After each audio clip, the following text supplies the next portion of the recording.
All right, folks, I'm ready to rock and roll. I hope you are too. My name is Mark Moyer. You're in the Win Again Clubroom, and I'm super excited, thrilled, etc., to have Shea Hillenbrand in with us tonight. And while I click on and I welcome him in here, I'm going to give a quick little super fast bio.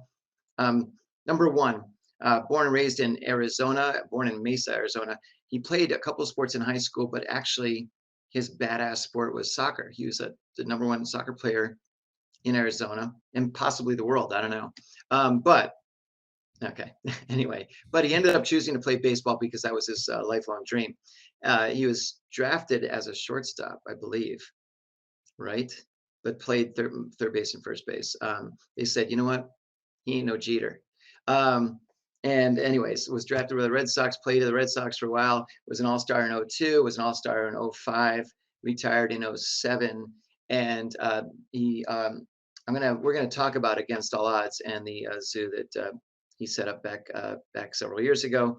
And he just came back from a big horse event with his kids and his wife, right, from in Tucson.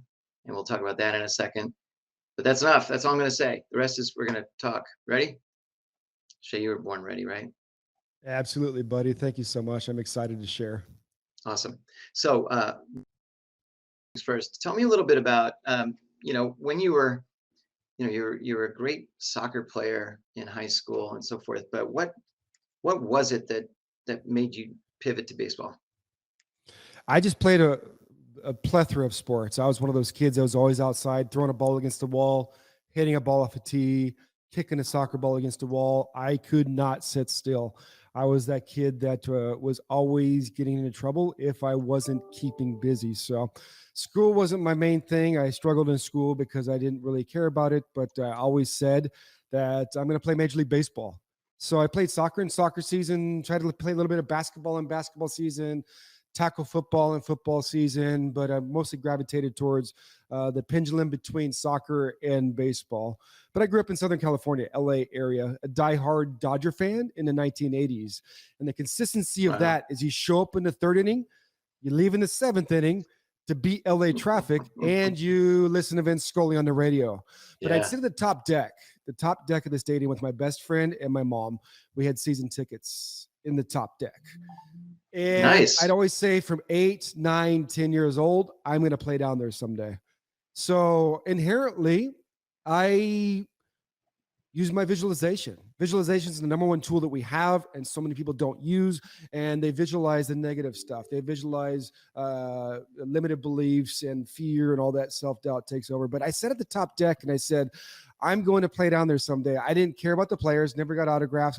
Matter of fact, my favorite player was Steve Sax, and he couldn't even throw the ball to first base. But that was later. That was when he was on the Yanks. He got the yips, right? But absolutely. But he was the underdog, and I always felt like I was the underdog. I had a little bit of talent. I was always one of the best players, but I always felt like the outcast and the underdog, the kid that didn't have a voice.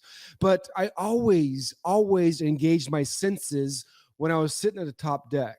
And this is where you really set your vision into motion. I'd hear the crack of the bat. I'd feel the energy from the roar of the crowd. I'd smell the fresh cut grass. And I'd always envision Vince Scully calling my name. Now batting number 29, Shea Hillenbrand. So, you fast forward to my first game playing in Dodger Stadium when I was with the Red Sox. I went 4 for 4 with 2 home runs and a double and a single. It was an out-of-body experience, and Vince Scully called my name. So nice. That dream came true, brother. Now, do you have that somewhere on? I have audio? I have it right here on my phone. I have it right here.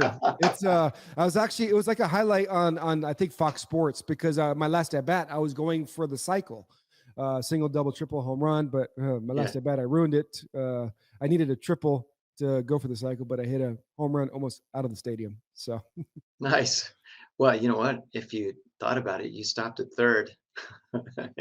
It's just, you know what, man, when you live out and on the receiving end of that vision, guys, like I looked up at the third deck when I was playing third base in Dodger Stadium, and I looked exactly where I used to sit, And that feeling you can't describe. It is a 100% out of body experience because your senses can't process it. It is so overwhelming that you can't even it's just like you're just going through the motion.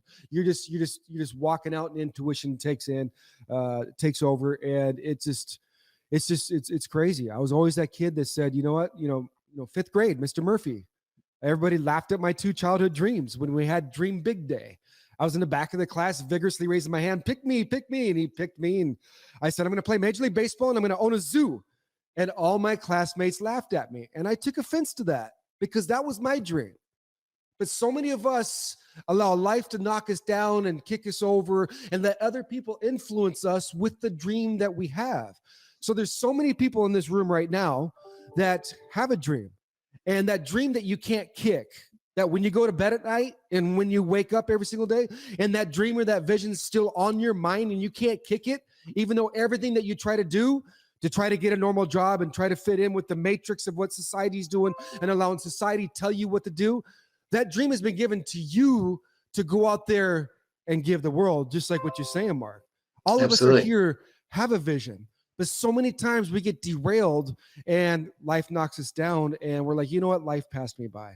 I also experienced that as well. Well, so much of that comes from, unfortunately, a lot of times we're surrounded by people that their whole thing is to doubt other people and sort of be the wet blanket on the fire. And it can be, and they may mean well otherwise. It may be a family member, maybe a parent that says, oh, you'll never do that, that sort of thing. And it's devastating to us when you hear that. It's so difficult. But you can't expect somebody else to see your dream, buddy. You can't expect somebody else to see your vision that you have because it's been given to you. So we can't rely on that support from other people. If we have that support, oh my gosh, that's fantastic. But you can't expect that support. You can't expect that your spouse or your partner or your parents or your friends or your community to understand that. Like, I dream so big now. I made 8 figures playing Major League Baseball. I did some things there that very, very few people get to do. But I know right now at 47 years old, when everybody said life passed me by, I will make more money than I playing Major League Baseball because I am on track. I'm dialed into my vision. I'm doing everything every day. I discovered gifts and talents I didn't know I had because that was a lot of self-work that I did. And I'm not stopping till my last breath. I am going to use my voice just to inspire one person in this room that might be to that point where they're so overwhelmed that they're in that spot where they don't think anybody understands and they're one breath away from giving up. And I'm here just to inspire that one person, maybe 2, to say, you know what, you might think you're one breath away, but let's switch that perspective to you understanding that you're one breath away from a breakthrough. And that's Absolutely. where I was.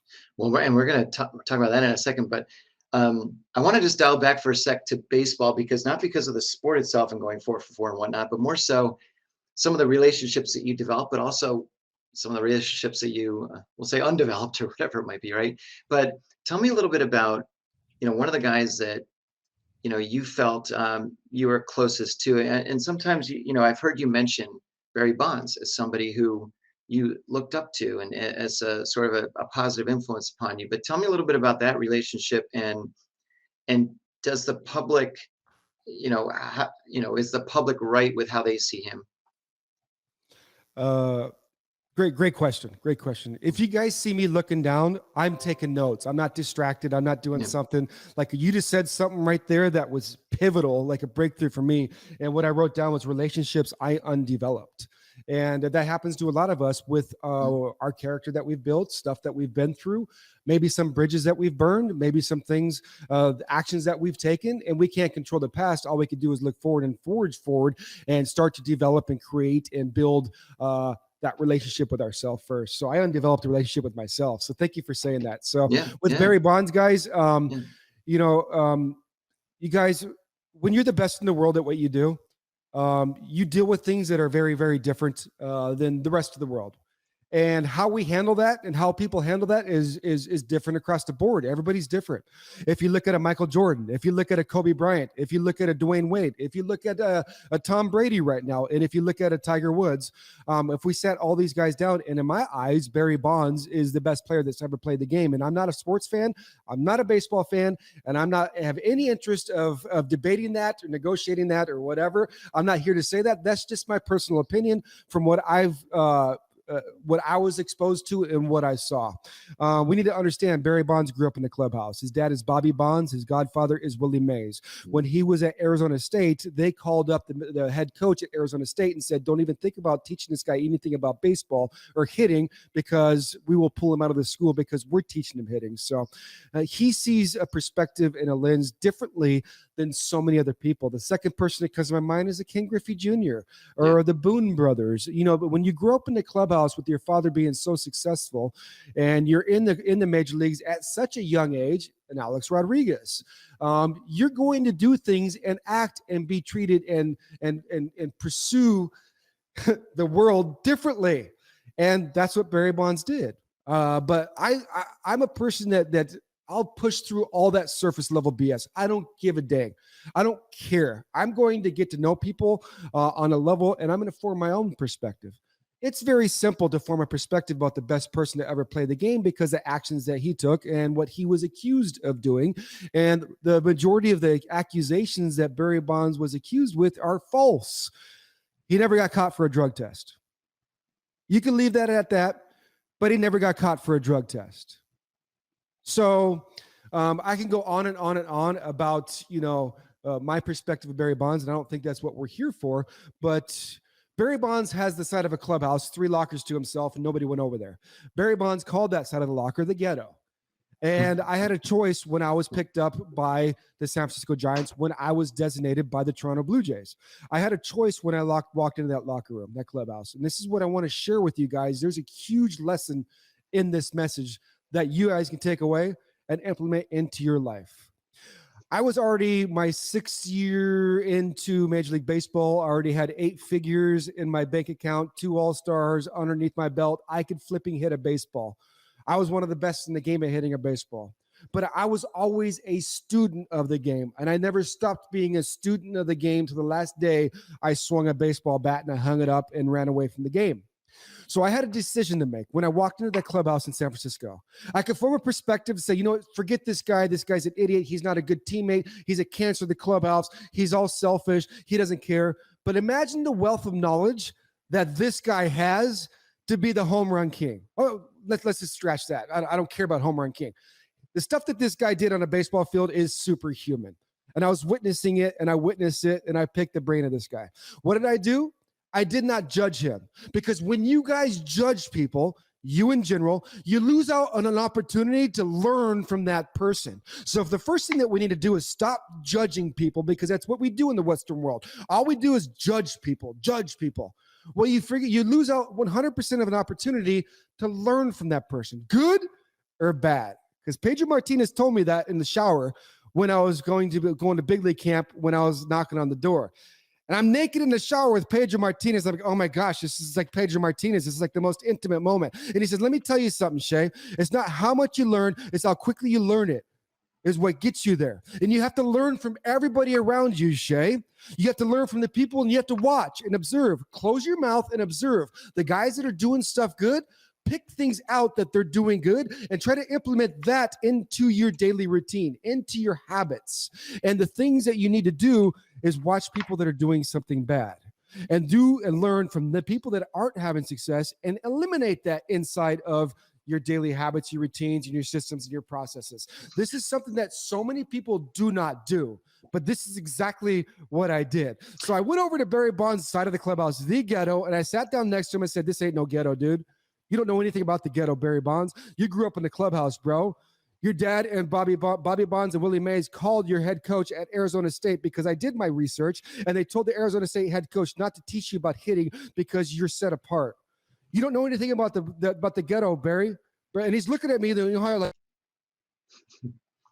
over here talking to me like this. I said, you live in Beverly Park. The poor people live in Beverly Hills. You live in Beverly Park. You have to have 25 million liquid assets to live in Beverly Park. It's an exclusive community that his neighbors are Reba McEntire, Eddie Murphy, Seinfeld, all the who's who. That's where Barry is. So I said, let's drop the garbage right about you saying ghetto and trying to keep people away. I want to learn everything you know about hitting a baseball, Barry. I want to learn what you have. And I was already uber successful. And I chose to do that because regardless of what you do, guys, you must be a student of the game. Because once you stop learning, once you start creating momentum, you die in that area of your life, whether it's your personal life, your private life, which is your interpersonal relationships, or your professional life. We're in here to try to create relationships in our professional life. And if you don't if you stop moving, you will die. And you'll start blaming everybody else and making excuses and fall into the matrix just like everybody else in society. So as I sit there and say that to Barry Bonds, you know what he said? Man, you're my wigger, man. You're my boy, man. I love you, man. I'm like, no, I ain't no wigger. I didn't grow up in the ghetto either. I grew up in an affluent white neighborhood, but I don't care. I see you for you and not all this other facade that you put on and all this other stuff that everybody portrays you at. I want to learn from you, man. Because I know there's a good person inside there, and I know you have a great heart, and I know you want to teach a little white boy how to hit. And he did. Yeah. And he taught That's me how to nice. hit. And the stuff I learned in 3 months from Barry Bonds superseded anything I ever knew in 6 years playing Major League Baseball. What he taught me, the way this guy thinks and works with the game. He actually, we're in the clubhouse in Milwaukee. We're sitting in the couches in the clubhouse in Milwaukee, and he has a trainer. His name is Harvey. Harvey trained Jerry Rice his whole career. If you talk about Jerry Rice's routines, Harvey created them. Jerry Rice introduced Harvey to Barry and brought him to spring training. Harvey blew away Barry, and Barry wrote a check and left it empty. He signed it. He says, dude, Harvey, write whatever you want in here. You're going with me. Harvey helped Barry get the home run record. Barry, the stuff that Barry did. So we're in the clubhouse at the end of the season. I was talking to Harvey, Barry, and myself on the couch. And Barry says, you know what, Harvey? You need to work with Shea this offseason. So he let me work with this guy that he let nobody work with this guy. So then that offseason, I spent $60,000 in investment to work with Harvey. And I still have a relationship with Harvey now because we're doing big things to impact other people's lives. But the opportunities that we have are so far greater than the limitations that we think we have in our mind. And I'm trying to share that with the people in my family, my kids, and my close-knit circle. Here is a guy right here, Shea Hillenbrand, who walked on at a junior college after high school. No opportunities. I made the team because of my work ethic. I made the big leagues because I didn't take no for an answer. Like you said, I was drafted as a shortstop. I moved to first and third because at the first 10 games of pro ball, I made 14 errors at shortstop. If you guys don't know baseball, that sucks. I had a decision. I said, I could have freaked out. I thought I was going to be a big leaguer as a shortstop, but I moved to first and third. I became player of the year. After my second season at first and third, they're like, you're not going to make the big leagues. Do you want to go to Australia to learn how to catch? I was like, I know nothing about catching, but I love Mike Piazza. Yes, sir. I'll learn how to catch. I become a catcher. I make All-Star again, player of the year 3 times, and I tear my ACL 2 weeks before I'm going to go to the big leagues. You have to pivot. You have to become malleable. Keep that vision in sight. Utilize the resources around you. Drop the ego and put yourself in a position to go out there and do what you have to do, and don't take no for an answer. Let's talk about malleable. Let's talk about malleable for a second, though. Because I know that you've mentioned before that, one of your toughest moments was when you got traded from the Red Sox. This is the team that you sort of came up with, and you really felt like they were a family to you a little bit, and then you got traded. Tell me a little bit about how you adapted to that, or what was it like? I had personal issues inside myself with my relationship with my father. And that relationship with my father was just simply because we really didn't have a really good communication line, because my father was dealing with the generational curse of what he's been through with his father. And at 14 years old, my dad walks into my room before my sophomore year of high school, and he drops a bombshell on me. He says, son, we're moving out of state. And my stomach dropped. A simple moment in my life. And I speak around the world now, if you guys don't notice.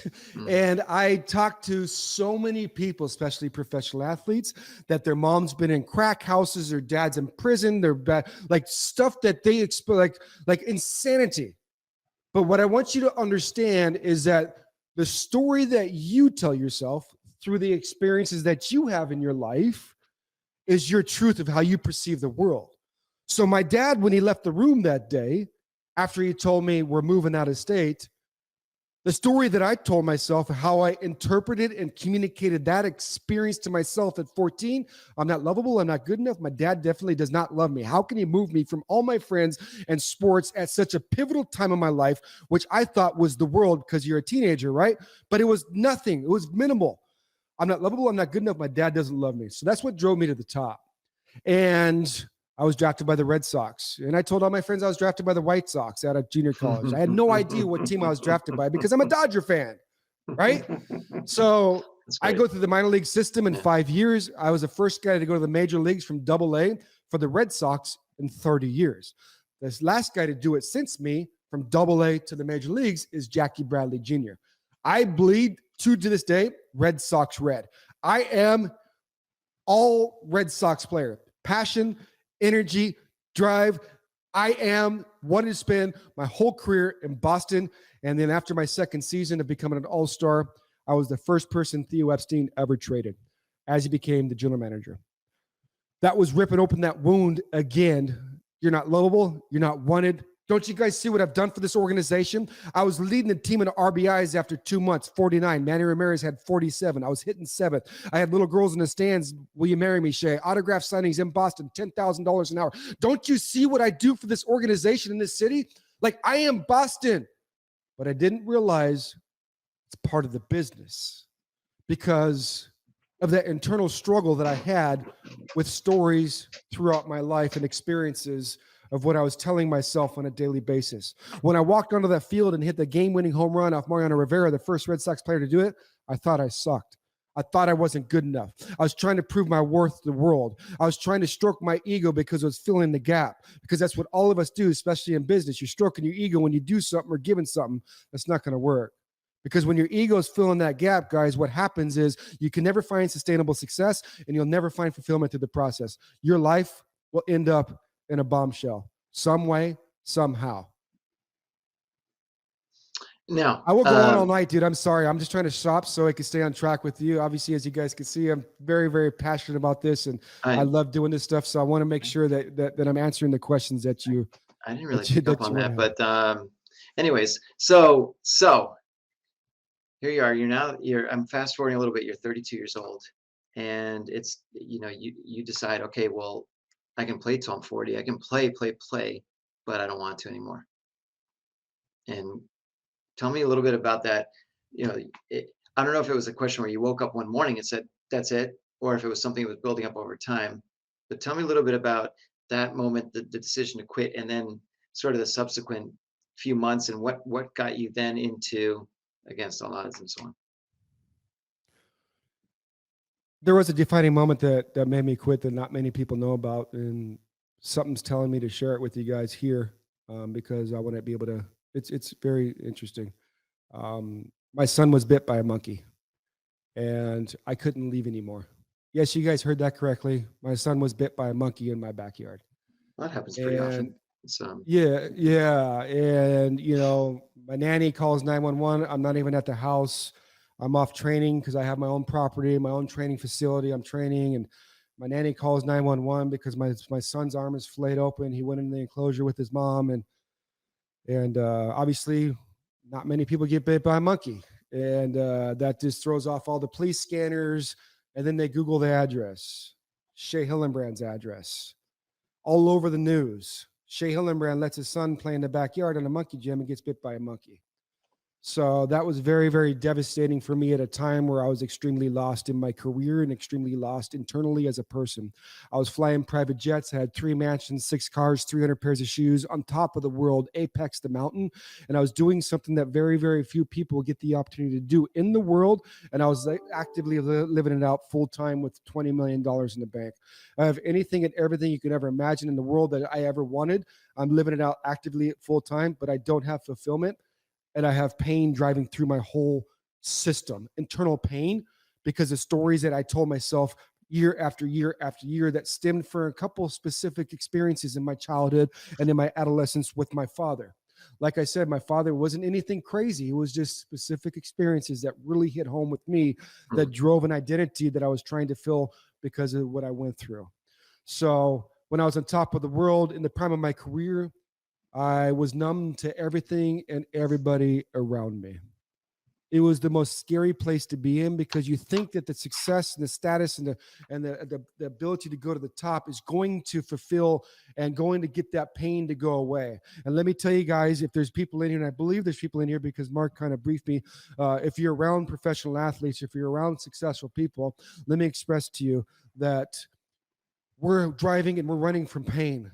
Like, there's so many traumatized athletes that was our out, not the streets, not the whatever. It's the sports field was our out to escape that internal world of hell that we were living in because of things that we've been through in our life. And the scariest thing is that when we think that if I just get to that top, when I get to that top and I make that money, when I make that status, when I'm on ESPN, when I'm in front of 40,000 people, when I make the All-Star game, when I'm flying the private jets, when I get all this materialistic stuff, all that stuff's going to go away. It's going to solve all my problems. But what we don't realize, I hope everybody's listening that's involved with professional athletes, is that we damage a lot of things along the way because we sell our soul to the game. We can't show up as a good father. We can't show up as a good husband because we've sold our soul. We don't even know how to communicate. We don't even know how to have a relationship because we put ourselves in a bubble and we isolate ourselves in this position to where if I just do this out here and I can hide behind this veil of Major League Baseball player, the successful person, everything will go away. But we've damaged things along the way. I've damaged relationships with my wife at that time and my children at that time and interpersonal relationships at that time because I had to solely focus on playing Major League Baseball because the demand and the pressure at that level, you guys probably will never understand. It's insanity. It's insanity. And the craziest thing is when you get there with these damaged relationships and this major success or that thing that you achieved that you thought that would go away, when you get there and realize that doesn't solve the problem. You still have this pain and this anger and this rage and this hurt and this shame and this resentment and these damaged relationships. And this is the kicker right here. We don't know how to fix it because we have everything fixed in our profession and we're doing the 1% of the 1% of the 1% in the world. We have everything in line there with our mindset, but we can't fix the damage and we can't ask for help. So in the prime of my career, I just leave. I walk away. And I leave $50 million of potential earnings on the table. I vanished after my free agent year. People are like, where did Shea Hillenbrand go? I don't know. I was running, numbing, and fleeing from that pain in the internal world of my life. See, the greatest battle I ever fought wasn't between the lines every single night under the lights with people with popcorn, yelling my name, talking explicitives about my mom when I'm hitting game-winning home runs in Yankee Stadium. I can go story after story after story. It will be super entertaining to you guys. But and Stephen A. Smith talking smack about me on ESPN to try to get ratings, saying I'm the biggest piece of crap in the world or whatever the Boston media or whatever that might be about my defense or you can't play. That wasn't the greatest battle. The greatest battle was the internal battles. Because I had all the resources in the world when I was at the stadium. I had a hitting coach, a fielding coach, a throwing coach, a videographer. I had a masseuse, a massage therapist. I had orthopedic surgeon. I had everything, all the resources to work on Shea Hillenbrand, the performer, but I had nothing when I left the stadium each and every night because I didn't even know how to function. And if that's the way that I operate it, and it'll ultimately break you. So I had this great idea of pursuing my second childhood dream, so I bought a zoo. Who does that? There it is. Who At least one person. Baseball and buys a zoo. I think it might be the only person in the world. Well, now, but the whole point was now you're 2 for 2 on the dreams, right? So you're sort of fleeing the first dream to get to the second dream. Tell me a little bit about, the zoo itself and why it was so cathartic to you. I mean, what was it about it that you were, tell me a little bit about the animals and their impact on you. I love animals. I love animals. I'm like Steve Irwin, the crocodile hunter. Yeah. I had 300 exotic animals, farming exotic animals. I had camels, kangaroos, llamas, alpacas, monkeys, raccoons. I had 2 800-pound Wilshire pigs, Taco Bell and Gilbert.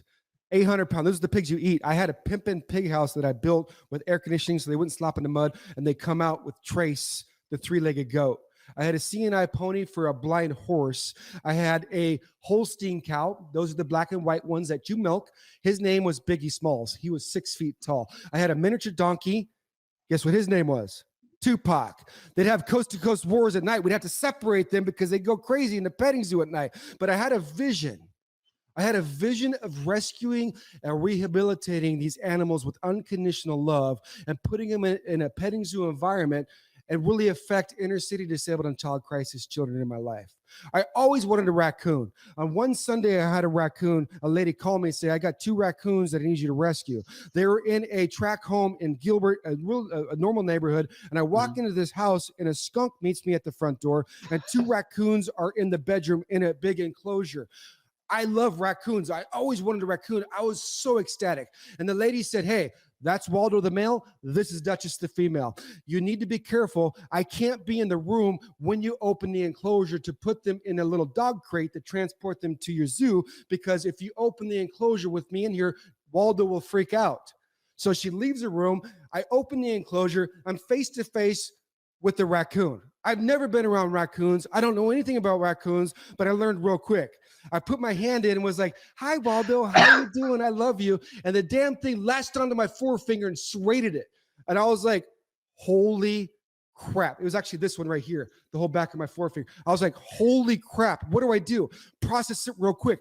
I want this raccoon. I can't tell the lady because if she knows he bit me, she probably won't give him to me. What do I do? What do I do? So I ran into the bathroom because there's an ensuite in the bedroom where the raccoon was. I closed the enclosure real quick. I run in the bathroom. And what do? What does a Major League Baseball player do when he gets blisters, especially Latin players?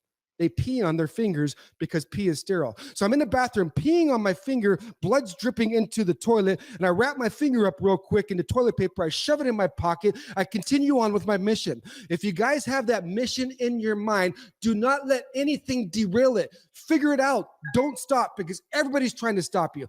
Everybody's trying to tell you can't do it. I put my hand in my pocket.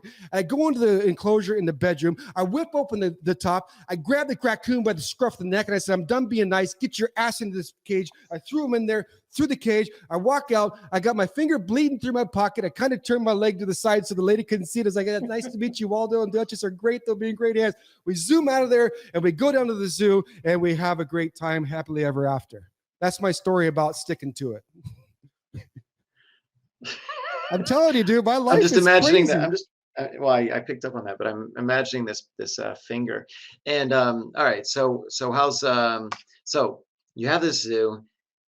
What leads to, because we were talking a little bit before about being one breath away again, in your case. So walk me through what happens, how long you had the zoo, and what led to. I had the zoo for 4 years, and I quickly became the guy that owned Marley Farms, the zoo in Arizona, and not the 2-time All-Star in the major leagues. So I became the local celebrity at that because we were doing things for the community that nobody else was doing. It was phenomenal. It was like, I loved it way more than playing Major League Baseball because it was so much easier, less stress. But the finances of running this business was through the roof.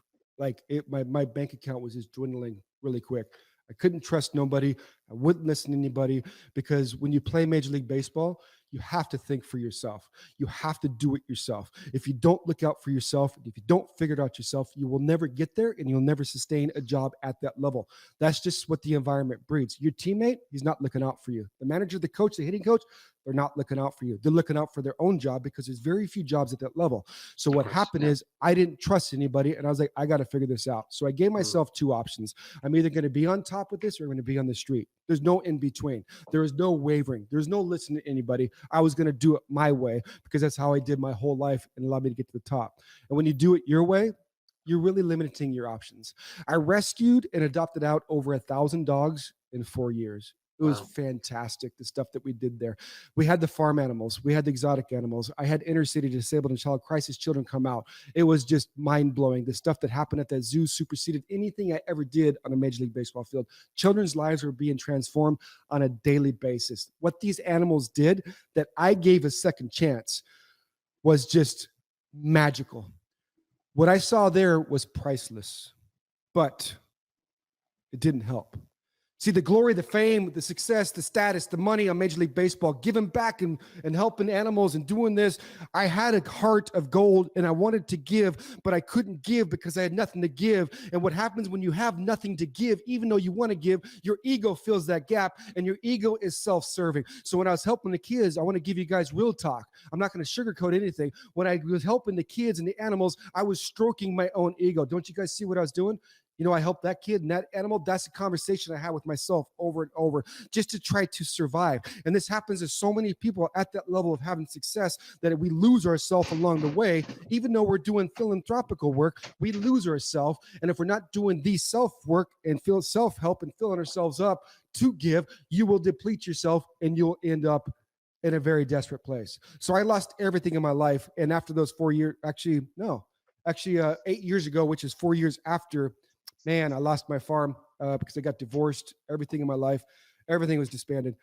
4 years after that, I found myself on the floor of a van, parked outside my ex-wife's house with my 3 adopted beautiful children inside. And I had overdosed on drugs and alcohol. I wasn't a drug addict. I wasn't an alcoholic. I'm not a drug addict now, and I'm not an alcoholic now. I didn't have to go to rehab, didn't have to do any of that stuff. I was running and numbing and fleeing from that pain inside, from that story and that perspective, from everything that I went through in life. And I didn't have to work on me because I never had to work on me because I'm a celebrity. I'm Almighty God, Shea Hillenbrand. I could do anything and everything I ever wanted to anybody, and everybody will still kiss my butt, and everybody will still give me preferential treatment. It's a very, very sick place to operate within. So I'm lying on the floor of this van, motionless.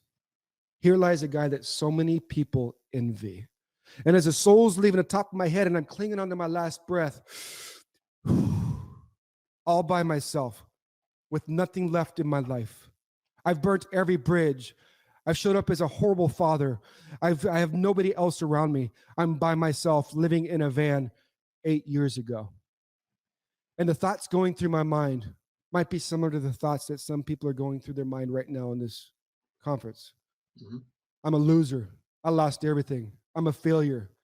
You're a hypocrite. You say you're this, but you're this. You're an idiot. What would your parents think if you left this world today, Shea? What kind of dad would do this to his kids? All those were rambling through my mind. Generalized thoughts that were super toxic because I was lost and all alone.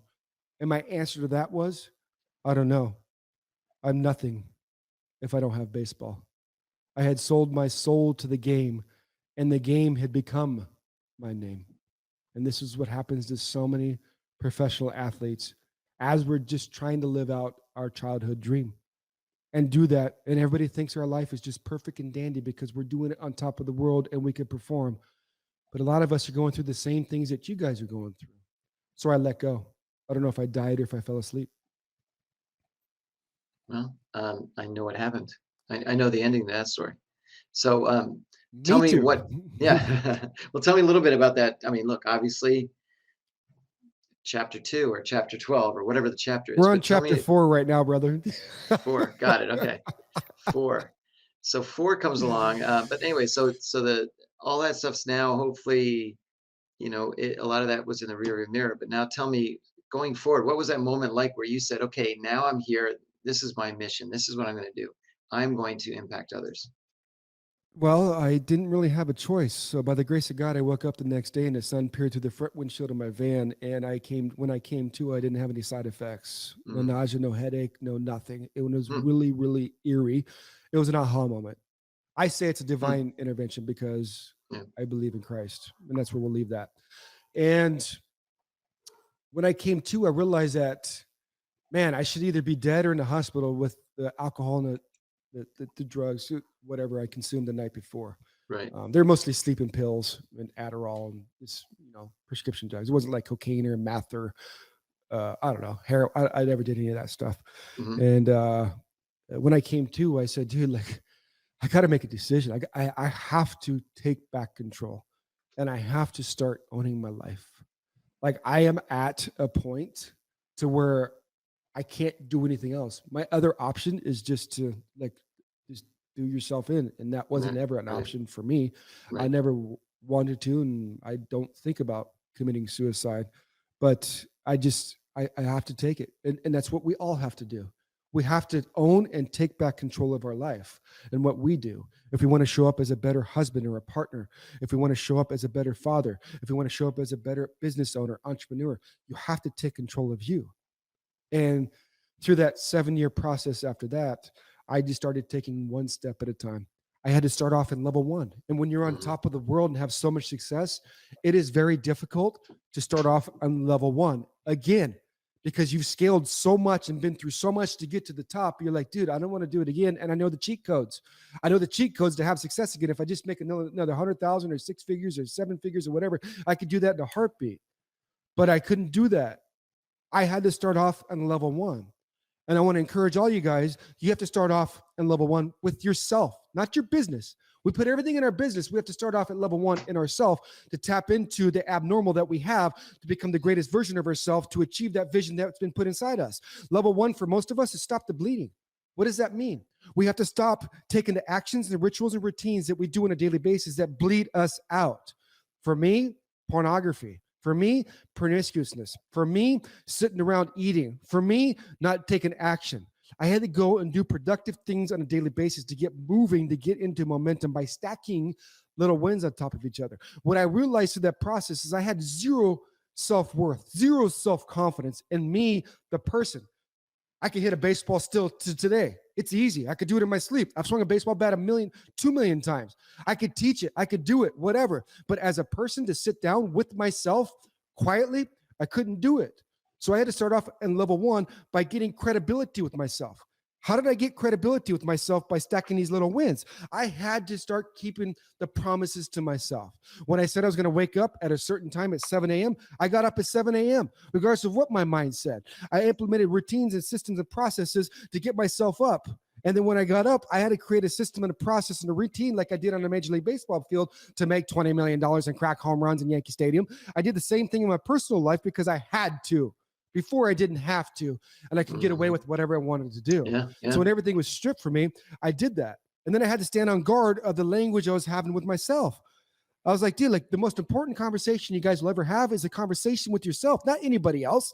If you're in sales, that conversation with your potential client is very little. The importance of that is nothing.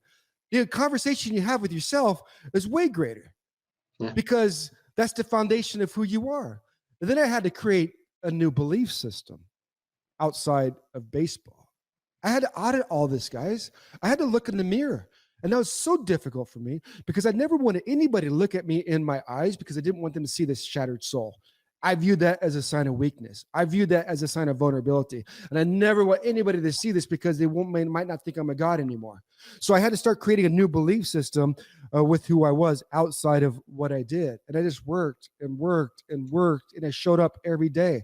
And once you show up every day and start mastering the little things, you will gain major momentum. So when life derails you, when you get knocked down or a setback, you won't get off kilter. You'll be able to push through that. I'm going through some things right now in my life. I was just talking to a close friend of mine right now that are very difficult in my personal life. Very, very difficult. If this happened 2 years ago, I'd be done. But I'm not done because I continue to do the internal work. We have to do the internal work to become the greatest version of ourselves with our business, with that vision, scaling to whatever we want to do to be able to impact and add value to the world. If you do that, work on yourself, you will make a greater impact and you'll tap into a greater version of yourself, a deeper version. So many of us want to go horizontally. I want to do this and scale out there and do this. No, we want to go vertically. Society wants to go horizontally. If you want to separate yourself from the pack, you have to go vertically. How do you start to go vertically? You have to go down first. How do you go down first? The internal work. Look in the mirror. Do a self-audit with your perspective. What do you think about yourself? Honestly, you have to have an honest conversation with yourself because you can lie to everybody else, but inherently, you can't lie to yourself. And we start living a life of a lie and we can't show up. And we wonder why we can't tap into what we know we have inside ourselves. That's exactly why, brother. Now, look, obviously, it's pretty clear that you own who you are right now. I mean, you are you. This is it, right? It's very difficult to own this too, bro. It's a lot of work for me to own this, bro. It's hard. Well, but yes, you're right. But you know what? But tell people, look, but it's got to feel good to talk about it because when you're keeping it inside, it's worse. I mean, you're It's talking horrible. about, and when you're talking about it to everybody, look, ostensibly, look, whether it's all the people here, people that watch it later, whatever it is, it's going to resonate. And, one of the things that when you spoke the other day when I met you in Phoenix at an event before the Super Bowl, what really drew to me was you were also speaking to some of the challenges that people who are entrepreneurs face, people that have their own businesses. It's a lonely space. I mean, a lot of people look at the what they see, oh, you're crushing it out there. I see you everywhere, all this kind of stuff. But they don't realize how lonely it can be. I mean, because it's your one man shop. I mean, it's it, right? Tell me a little bit about, you know, even as a baseball player, you're playing for a team, but you're also you, right? You've got to put up the numbers. You've got to perform. It's you. It's not, you're not all, all holding each other up necessarily. Tell me a little bit about being that entrepreneur and what kind of advice do you have for someone like that? Oprah said it best. That's a great question. Oprah said it best, guys.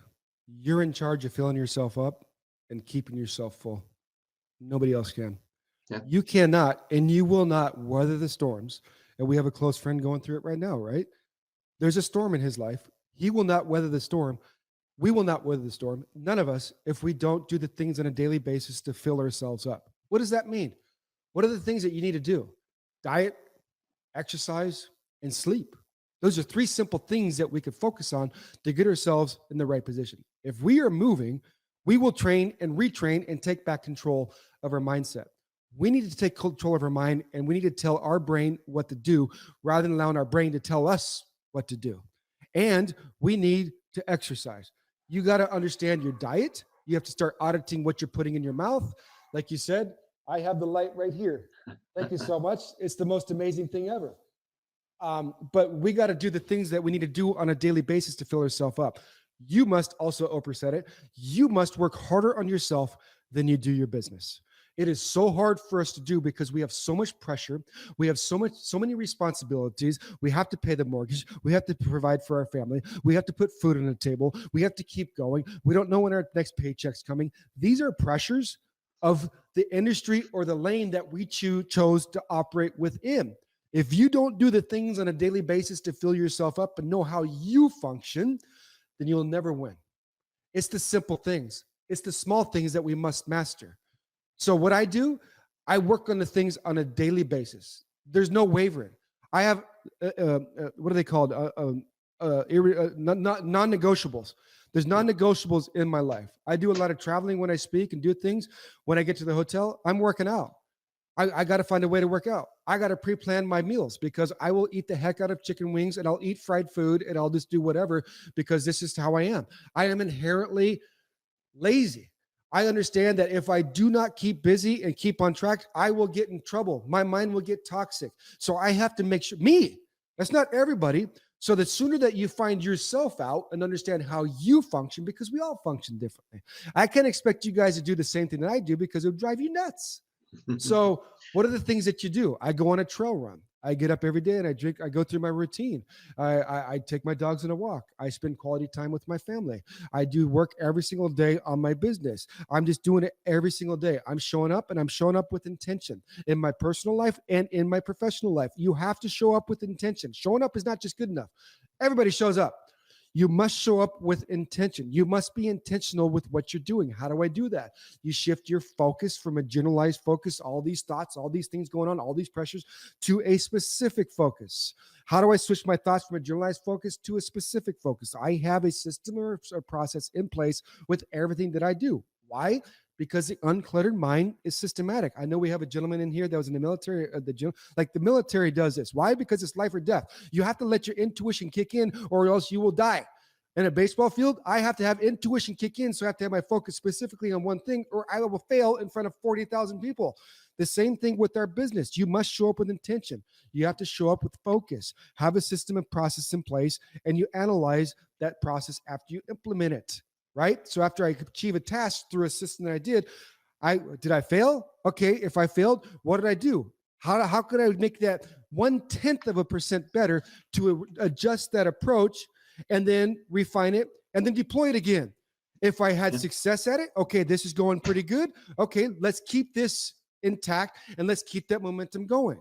If we're reaching out to 100 leads a day, okay, boom, system in place. Reach out to the first lead.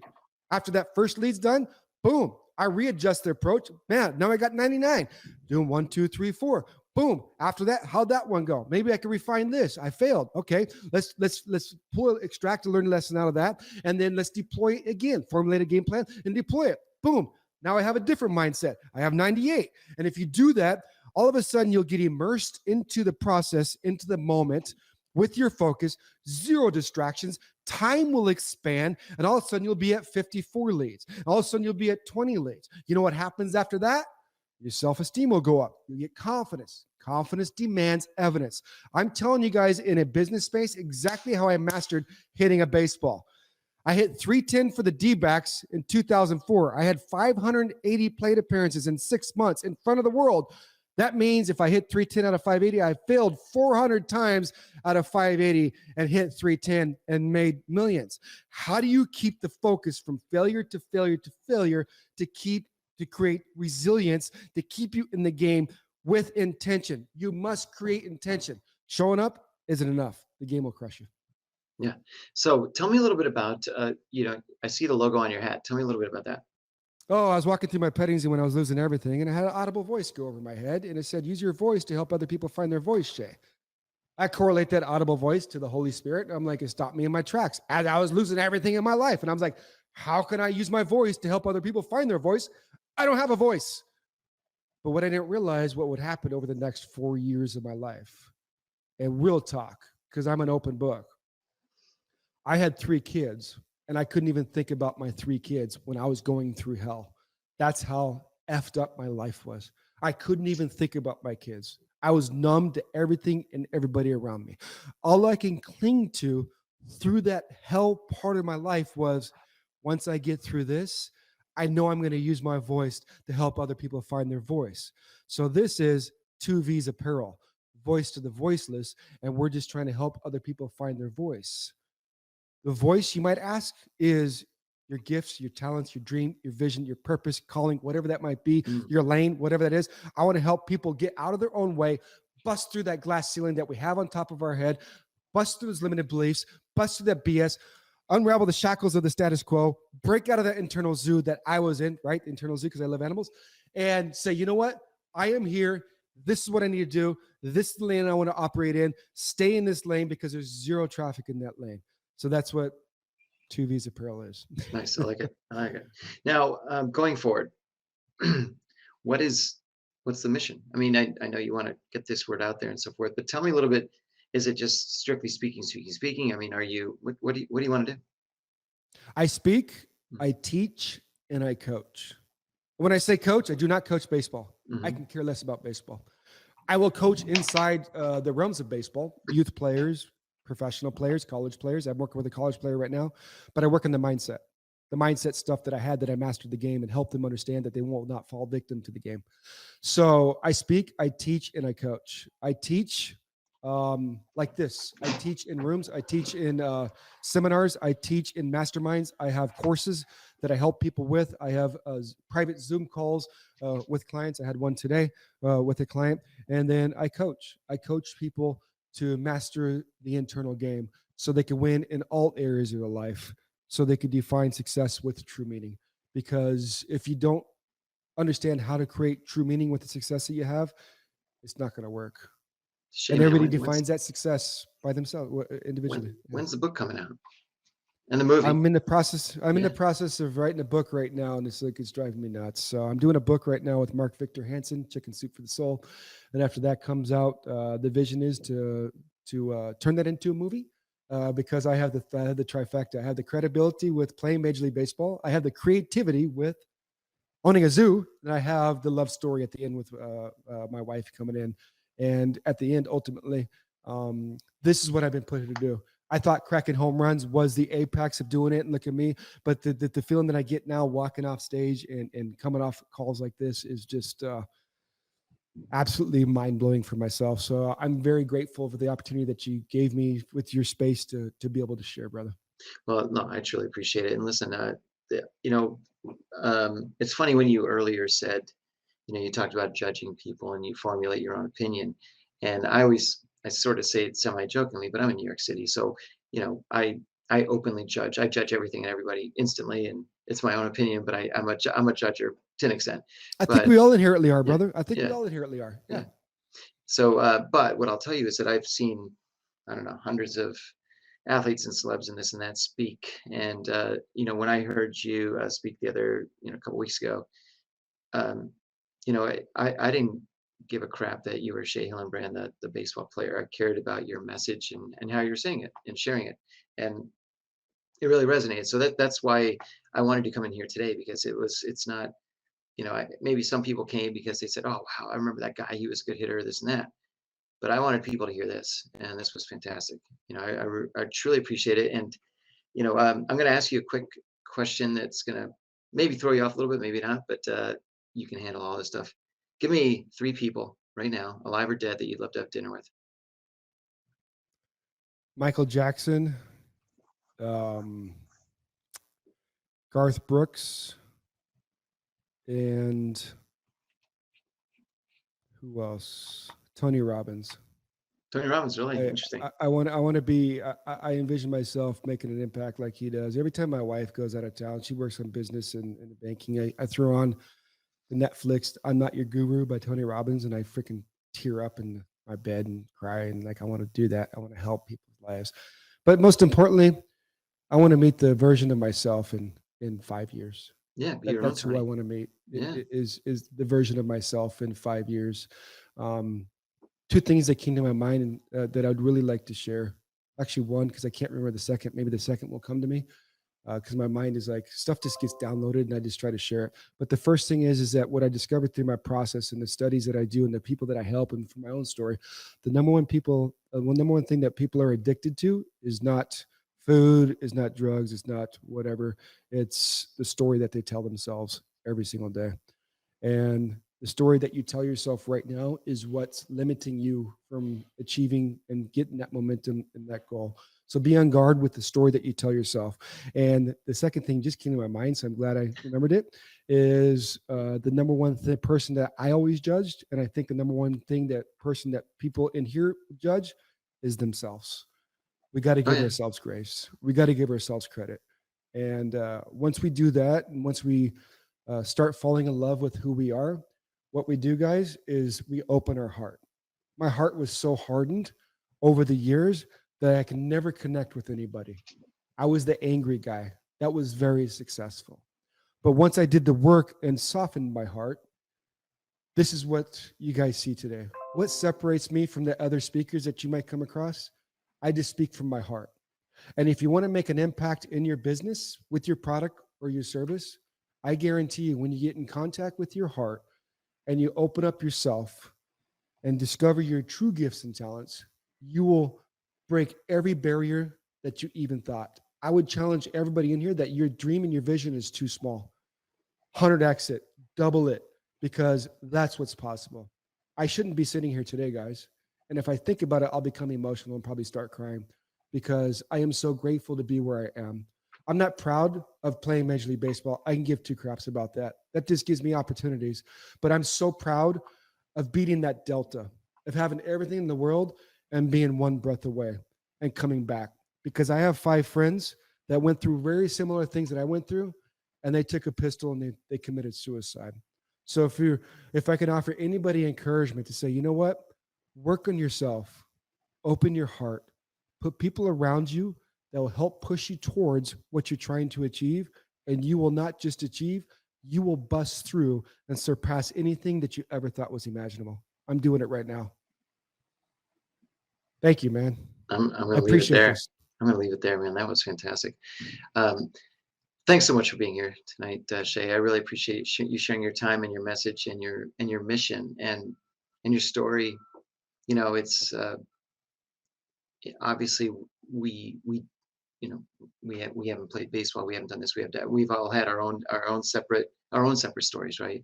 But it's I think it's so compelling to hear you tell us all and mention that it's when we self-reflect and we turn the messaging around and the mission around, it falls into place. And as you said, 100x, right? We're all connected, man. We're all connected some way, somehow, and we're in this together. And if we can band together, that's what life's about. Because I've had everything in the world, guys. I've had it all, and it means nothing. I've had everything, it means nothing. But when you're in the position right now, that what you guys are doing and what I'm doing, that's what brings substance to what you do, and you'll surpass anything you ever thought. That's fantastic. All right, we're going to leave it there. Thanks so much. Really appreciate your time. Thanks. Absolutely. Thank you so much, brother. I appreciate it.